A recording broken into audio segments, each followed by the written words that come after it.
Videos देखने के लिए सब्सक्राइब करें जनसत्ता.com, बेल आइकन दबाकर पाएं लेटेस्ट नोटिफिकेशंस।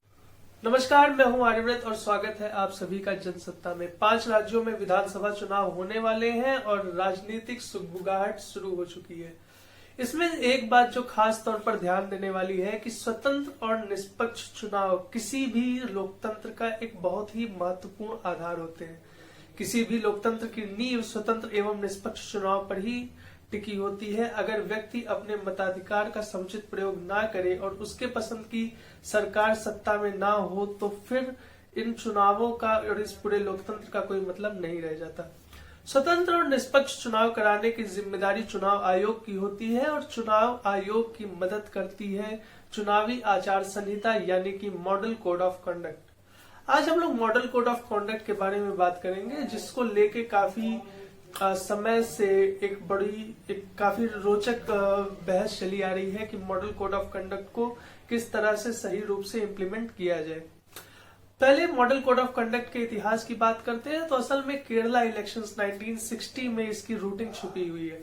1960 में पहले कोड ऑफ कंडक्ट लाया गया था और 1961 में बाद में इसे पूरे भारत देश में 1962 में इसे पूरे भारत देश में लागू कर दिया गया। इसकी जो बैकिंग है ये कोई खास तौर पर लीगल या स्टैट्यूटरी बैकिंग नहीं है, क्योंकि मॉडल कोड ऑफ कंडक्ट का जिक्र कहीं भी कॉन्स्टिट्यूशन में नहीं किया गया है।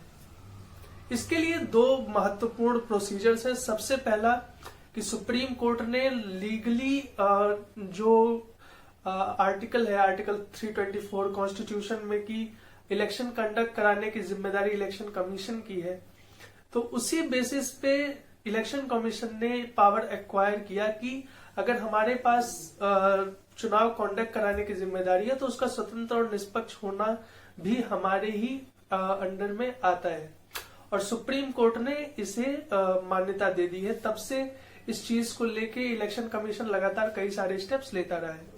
1962 से लेके 1991 तक मॉडल कोड ऑफ कंडक्ट का कोई बहुत बड़ा प्रभाव नहीं था, क्योंकि उस समय चुनावी दलों पे, राजनीतिक दलों का काफी ज्यादा चुनाव पे प्रभाव हुआ करता था।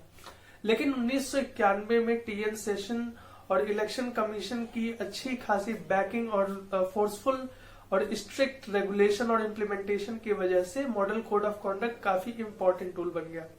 मॉडल कोड ऑफ कंडक्ट कई सारे बिंदुओं पे काम करता है, खासतौर पर 8 बिंदु इसमें काफी ज्यादा इंपॉर्टेंट है, जिसमें इलेक्शन रैली, सत्ताधारी दल, इलेक्शन ऑब्जर्वर और कई सारी अन्य चीजें शामिल हैं।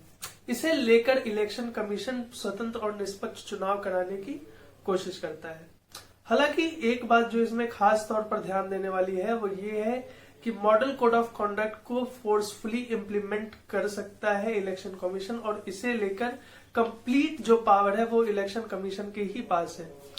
इसके साथ ही साथ आईपीसी, सीआरपीसी की अन्य समुचित धाराएं भी मॉडल कोड ऑफ कंडक्ट के तहत इलेक्शन कमीशन अपने लिए इस्तेमाल कर सकता है। एक पैरेलल प्रोसीजर, एक parallel legal procedure election commission model code of conduct के तहत चलाता है, जिससे स्वतंत्र और निष्पक्ष चुनाव कराने में मदद मिलती है। हालांकि अब इस पूरे विषय में जो सबसे महत्वपूर्ण बात है वो ये है कि मॉडल कोड ऑफ कंडक्ट मात्र एक रूल और प्रोसीजर है। जो इसका लीगल और पावरफुल इम्प्लीमेंटेशन है वो बहुत ही ज्यादा जरूरी है। पिछले कुछ समय से खास तौर पर बीजेपी की सत्ता में आने के बाद कई बार ये प्रश्न लगातार उठ रहे हैं कि मॉडल कोड ऑफ कंडक्ट को बायस्डली यूज किया जा रहा है, इससे काफी अलग तरीके से इम्प्लीमेंट किया जा रहा है। ईवीएम को लेकर भी कई बार प्रश्न उठे हैं और इसे टैकल करना इलेक्शन कमीशन के लिए हर बार की तरह इस बार भी बड़ी चुनौती साबित होने वाला है। इस चुनौती से इलेक्शन कमीशन कैसे निपटेगी ये देखने वाली बात है। आपको 5 राज्यों के विधानसभा चुनावों और मॉडल कोड ऑफ कंडक्ट के बारे में क्या लगता है हमें कमेंट सेक्शन में लिख के जरूर बताइए, और इस चुनाव से रिलेटेड हर जरूरी अपडेट के लिए बने रहिए जनसत्ता के साथ। नमस्कार।